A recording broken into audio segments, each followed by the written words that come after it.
آج سے 3200 سال قبل مصر کا بادشاہ فرعون، جس کی کوئی تصویر موجود نہیں تھی، سائنسدانوں نے کیسے عمر کے بڑھنے کے عمل کو ریورس کر کے فرعون کی تصویر بنائی، یہ جاننے کے لیے اور خدائی کا دعویٰ کرنے والے اس شخص کی لاش کو محفوظ کرنا کیوں ضروری ہو گیا تھا، ہمارے ویڈیو کو آخر تک ضرور دیکھیں۔ لیکن اس سے پہلے آپ سے گزارش ہے کہ ہمارے چینل کو سبسکرائب کریں اور ہماری ویڈیو کو لائک کریں۔ شکریہ۔ مصر کا ایک بادشاہ جس نے خدائی کا دعویٰ کیا تھا، جسے لوگ فرعون کے نام سے جانتے ہیں، 1871 یہ وہ سال تھا جس سے قبل کوئی نہیں جانتا تھا کہ خود کو خدا کہنے والا شخص کی لاش کہاں ہے یا اس کی باقیات کہاں ہیں۔ اس کی لاش کے ساتھ کیا ہوا، کیا اس کی باقیات ہیں بھی صحیح یا انہیں بھی ختم کر دیا گیا۔ تورات، انجیل اور قرآن کریم میں فرعون کا دریائے نیل میں غرق ہونے کا قصہ تفصیل سے بیان کیا گیا ہے۔ جب حضرت موسیٰ علیہ السلام اپنی قوم کو لے کر روانہ ہوئے تو اس وقت فرعون اپنے ساتھیوں کے ساتھ حضرت موسیٰ علیہ السلام اور ان کی قوم کا تعاقب کرنے لگا۔ جب حضرت موسیٰ علیہ السلام اور آپ کی قوم دریائے نیل کے قریب پہنچی، تب حضرت موسیٰ علیہ السلام اپنی عصائے مبارک یعنی لاٹھی کو دریائے نیل پر مارا، جس سے دریائے نیل میں 12 رستے بن گئے۔ تب فرعون اپنے لشکر کے ساتھ آ پہنچا، لیکن اس وقت حضرت موسیٰ علیہ السلام اور آپ کی قوم دریائے نیل کراس کر چکی تھی۔ جب فرعون نے دریا کے اندر راستہ دیکھا تو فوراً اپنے گھوڑے کو آگے بڑھنے کا کہا، لیکن گھوڑا آگے بڑھنے کا نام ہی نہیں لے رہا تھا۔ تب اللہ تعالیٰ نے جبرائیل امین کو حکم فرمایا کہ فوراً جنت سے ایک گھوڑی لے کر فرعون کے گھوڑے کے سامنے لے جا، تاکہ فرعون کا گھوڑا اس گھوڑی کو دیکھ کر آگے بڑھے۔ تب جبرائیل امین جنت سے گھوڑی لے کر دریائے نیل پر پہنچے، جسے دیکھ کر فرعون کا گھوڑا آگے بڑھنے لگا۔ جب فرعون اور اس کے لشکر دریا کے قریب پہنچا، اللہ تعالیٰ نے دریا کو جاری ہونے کا حکم فرمایا۔ اس طرح فرعون اور اس کے لشکر کو اللہ تعالیٰ نے تباہ و برباد کیا۔ لیکن اس کے بعد فرعون کی لاش کے ساتھ کیا ہونا تھا، اس کے بارے میں تورات اور انجیل تو خاموش ہے، لیکن قرآن کریم میں اس کے بارے میں پہلے سے ہی آگاہ کر دیا گیا تھا۔ سورۃ یونس آیت نمبر 92۔ بس ہم تیرے بدن کو سمندر میں سے نکال کر محفوظ کر دیں گے تاکہ تم بعد میں آنے والوں کے لیے عبرت بن جائے۔ یہ واقعہ آج سے تقریباً 3200 سال قبل پیش آیا۔ فرعون کی لاش کو سمندر نے اللہ تعالیٰ کے حکم سے باہر نکال پھینکا، جبکہ باقی لشکر کا کوئی نام و نشان نہ ملا۔ ایک مصری شخص نے ساحلی سمندر پر پڑی فرعون کی لاش کو پہچانا اور محل میں یہ اطلاع دی۔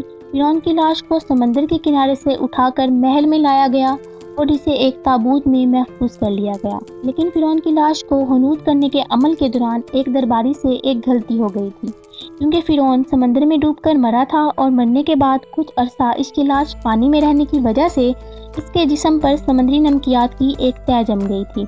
سمندری نمکیات کی تہ کو ہٹائے بغیر ہی فرعون کی لاش کو محفوظ کر لیا گیا تھا۔ لیکن وقت گزرا، زمین و آسمان نے کئی انقلاب دیکھے اور وقت گزرنے کے ساتھ ساتھ فرعون کی محفوظ شدہ لاش بھی زمین کی تہ میں کہیں گم ہو کر رہ گئی، اور خدائی کا دعویٰ کرنے والے فرعون کا ذکر صرف کتابوں اور اس کی چند تعمیرات میں رہ گیا۔ لیکن وقت گزرنے کے ساتھ ساتھ ایک وقت ایسا بھی آیا، خدائی کا دعویٰ کرنے والے فرعون کا نام و نشان مٹ گیا، لیکن خدا کا وعدہ کچھ اور تھا۔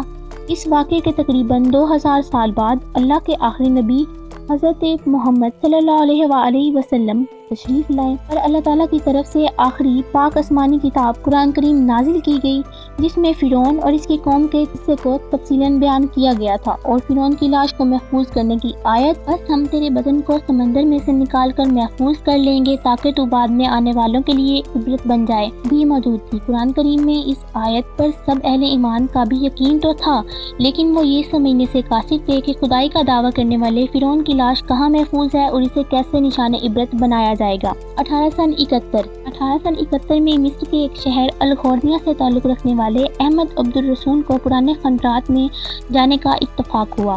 احمد عبد الرسول پیشہ ور چور تھا، جسے اکثر ایسی جگہوں اور پرانے خنجرات سے معمولی پرانی چیزیں مل جایا کرتی تھیں، اور وہ اکثر چوری کی خاطر پرانے خنجرات کی کھوج میں لگا رہتا تھا۔ ایک دن وہ اسی کھوج میں دریائے نیل کے قریب طبیسہ کے مقام پر جا پہنچا، جہاں ایک کھنڈر میں سے ایک خفیہ رستے کا پتہ چلا، جس سے گزرتے ہوئے وہ ایک کمرے میں جا پہنچا اور مختلف جگہوں پر کھدائی کرنا شروع کر دی۔ لیکن اسے اس راستے پر جاتے دیکھ کر طبیسہ کے مقام پر موجود کچھ لوگوں نے اس کا پیچھا کیا اور اسے کھدائی کرتے دیکھ کر پولیس کو اطلاع کر دی۔ پولیس نے احمد عبد الرسول کو پکڑ لیا، لیکن احمد عبد الرسول کی وجہ سے حکومت کو اس خفیہ راستے کا پتہ چل چکا تھا۔ हुकूमती कारिंदों ने इस मकाम पर पहुंचकर इस जगह की खुदाई की तो इन्हें कई और महफूज शुदा लाशों के साथ एक खास लाश का भी पता चला, जो मिस्र के पुराने बादशाह और खुदाई का दावा करने वाले फिरौन की थी। जिस कपड़े में लपेटकर फिरौन को महफूज किया गया था, इस कपड़े पर सीने वाली जगह पर फिरौन का नाम लिखा हुआ था, लेकिन सिर्फ नाम का लिखा होना इस बात के लिए काफी नहीं था कि ये उनके बादशाह की लाश है। लेकिन जब फिरौन के जिस्म पर कपड़े को हटाया गया तो इसके जिस्म पर बनी समुद्री नमकियात की तह की वजह से फिरौन की लाश की तस्दीक की गई। लेकिन क्योंकि ये बहुत बड़ा वाक़या था, इसलिए तस्दीक के लिए दुनिया भर के माहिरीन आसार कदीमा और साइंसदान मिस्र जा पहुँचे। मुख्तलिफ साइंसी टेस्ट करने के बाद दुनिया भर के साइंसदानों ने इस बात से इत्तफाक किया कि दूसरी तमाम लाशों की निस्बत सिर्फ फिरौन की लाश पर ही समुद्री नमकियात की एक खास तय है। इस तस्दीक के बाद फिरौन की लाश को मिस्र के एक म्यूजियम में महफूज कर लिया गया। 1982 में जब फिरौन की लाश खराब होने लगी, इस वक्त मिस्री हुकूमत ने फ्रांस की हुकूमत से दरख्वास्त की कि फिरौन की लाश को खराब होने से बचाया जाए और जदीद साइंस ज़राए से फिरौन की मौत की वजह को एक बार फिर से टटोला जाए। दोनों हुकूमतों ने मिलकर फिरौन की लाश को फ्रांस ले जाने का इंतज़ाम किया। जब फिरौन की लाश को फ्रांस ले जाया गया तो एयरपोर्ट पर फ्रांसी सदर फिरौन की लाश को देखने पहुंचे। फिरौन की लाश को फ्रांसी माहिर डॉक्टर और साइंसदानों के हवाले कर दिया गया। इस टीम की सरबराही डॉक्टर मोरिस बोकाइल ने की। मुख्तलिफ लैब टेस्ट के जरिए फिरौन की लाश का बारीकी बीनी से जायजा लिया गया तो एक बार फिर इस बात की तस्दीक की गई कि फिरौन की मौत पानी में डूबने की वजह से हुई थी। इसकी लाश में समुद्री नमकियात अभी तक मौजूद हैं। एक बादशाह की मौत पानी में डूबने की वजह से हो, ये बात डॉक्टर मोरिस बोकाइल के लिए बाइसे हैरत थी। जब डॉक्टर मोरिस बोकाइल ने इस बात पर रिसर्च शुरू की तो इससे इस बात का इल्म हुआ कि फिरौन की मौत का किस्सा मुसलमानों की किताब कुरान करीम में तफसील से मौजूद है और इसे इस बात का भी इल्म था कि फिरौन का ताल्लुक मिस्र से है, जो कि एक इस्लामी मुल्क है। इसलिए वो इस तजस्सुस के आलिम में मिस्र जा पहुंचा और इस मामले के मज़ीद जानने के लिए मिस्र के एक साइंसदान से मुलाकात की। मिस्री साइंसदान ने कुरान करीम की सूरत यूनुस की एक आयत का तर्जुमा डॉक्टर मोरिस बोकाइल को ट्रांसलेट करके सुनाया।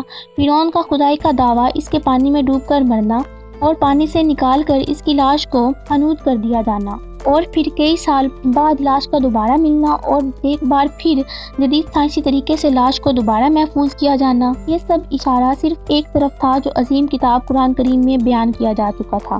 बस हम तेरे बदन को समंदर में से निकाल कर महफूज कर लेंगे ताकि तो बाद में आने वालों के लिए इबरत बन जाए।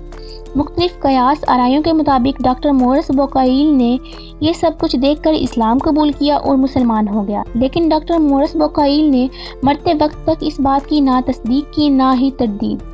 फिरौन की लाश आज भी मिस्र के दरअसल हुकूमत काहिरा के एक अजायब घर में मौजूद है और इंटरनेट के सिर्फ एक क्लिक पर दुनिया भर के करोड़ों लोग इस तक रसाई हासिल कर सकते हैं। फिरौन की ये काबिल तर्स लाश सिर्फ एक बात की तरफ इशारा करती है कि खुदा सिर्फ एक है, सिर्फ वही इबादत के लायक है और बेशक वही हमेशा बाकी रहने वाला है। फिरौन तो निशाने इबरत बन गया और रहती दुनिया तक आने वाली कौमों और नस्लों के लिए निशाने इबरत बन कर ही रहेगा। साइंस और साइंसदानों का फिरौन पर रिसर्च का सिलसिला आज तक जारी है और इसी रिसर्च के सिलसिले में 28 दिसंबर 2022 को मिस्री साइंसदानों ने इंग्लैंड के साइंसदानों के साथ मिलकर फिरौन का चेहरा बना डाला है। मिस्र और इंग्लैंड के साइंसदानों ने फिरौन की 3200 साल पुरानी लाश को देखकर इसकी खोपड़ी का एक 3D मॉडल बनाया।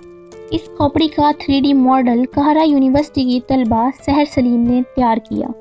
लिवरपूल इंग्लैंड में जॉन मोर्स यूनिवर्सिटी में फेस लैब की डायरेक्टर कैरोलीन ने कहा। कैरोलीन वेल्कसन का कहना था, हमने खोपड़ी का कंप्यूटर फोटोग्राफी मॉडल लिया जिससे हमें खोपड़ी की 3D शक्ल बनाने में आसानी हुई। इसके बाद साइंसदानों के उम्र बनाने के अमल को उल्टा किया और इस अमल को तकरीबन 1 सदी पीछे लेकर गए। इससे तैयार होने वाली शक्ल को मिस्र के म्यूजियम में मौजूद फिरौन की लाश के साथ जोड़ा गया, जिसके जबड़े और होंठ फिरौन की खोपड़ी पर मुकम्मल फिट आए। सहर सलीम के मुताबिक उम्र के अमल को रिवर्स करके तैयार करदा शक्ल से लगता है फिरौन यकीनन खूबसूरत बादशाह होगा। साइंसदानों के मुताबिक मिस्र का ये बादशाह कुछ यूँ दिखता होगा।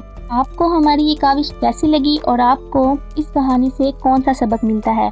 प्लीज़ कमेंट सेक्शन में अपनी कीमती राय से हमें ज़रूर आगाह करें। शुक्रिया।